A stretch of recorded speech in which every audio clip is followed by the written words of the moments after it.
Jude Kirton-Darling, Labour MEP, S&D MEP. Clearly it's a big meeting that's commenced today concerning the UK steel industry.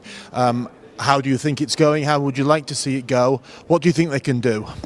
Well, today's meeting, which is co-hosted by the OECD, is clearly an opportunity for the major economies of the world to come together to basically take a joint position in the face of massive steel dumping in the global marketplace.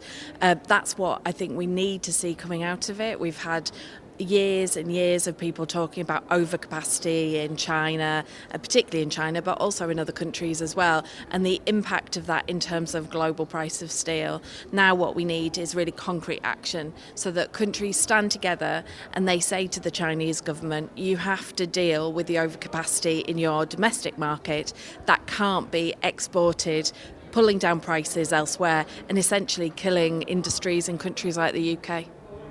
I'm not sure how specifically connected it will be. Maybe you'll tell me it can. Obviously, the other big issue that's upcoming for everybody over here in Brussels and in the UK is the issue of the EU referendum. Where do you stand on that? And whichever way it goes, do you think that will have an impact on the steel industry as well?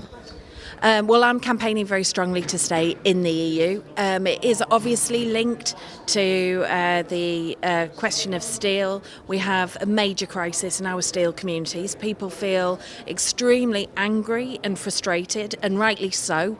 To begin with, the government said, in the case of Redcar, where we in the autumn of last year lost close to 8,000 jobs as a result of the closure of SSI, the government at that time said that their hands were tied by EU rules. Now we've demonstrated that's not the case at all. We can take action in the UK, just as the German steel industry has been able to take action, the Italians, the Belgians, the French, the Swedish and many other steel producers have been able to take action.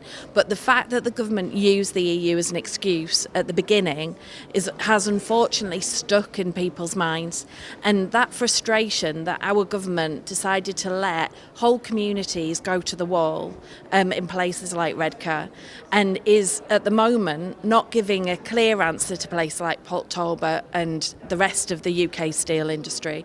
That's obviously creating a lot of insecurity and concern, and the danger is that a referendum comes up and it's a referendum on the government rather than on whether we stay inside the EU. What will it mean for the UK steel industry? It would be disastrous for the UK steel industry if we left our biggest market.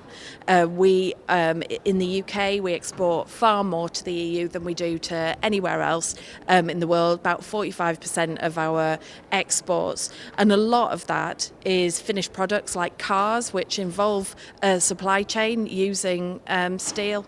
And so we need to ensure that that market remains there. Without the EU market, our steel industry will be in increasing difficulty.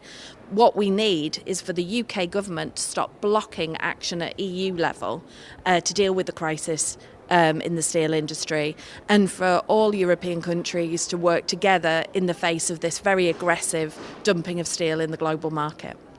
Clearly there's some very dynamic movement to ground level from Labour MEPs concerning remaining in the EU, which is what I assume you all want to do.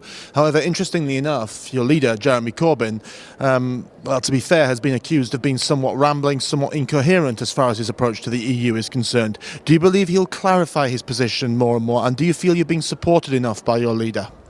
I think Jeremy Corbyn was extremely clear last week when he gave the speech in London, saying that he's campaigning to stay in, the Labour Party is campaigning to stay in, and all of the resources of the party are heading in that direction. So we have hundreds of people out campaigning across the northeast of England. We have people out across other regions in the UK, door knocking, talking to people in the street, leafleting. The Labour Party is committed to our continuing membership of the European Union, and our leader is leading from the front. I think there's a lot which is kind of blown up by the media. It's not a very sexy story to talk about a united party, and that's why we see lots of the divisions being played out in the media. But the reality is that the Labour Party is virtually completely united, with the exception of very few people in our defence of our EU membership.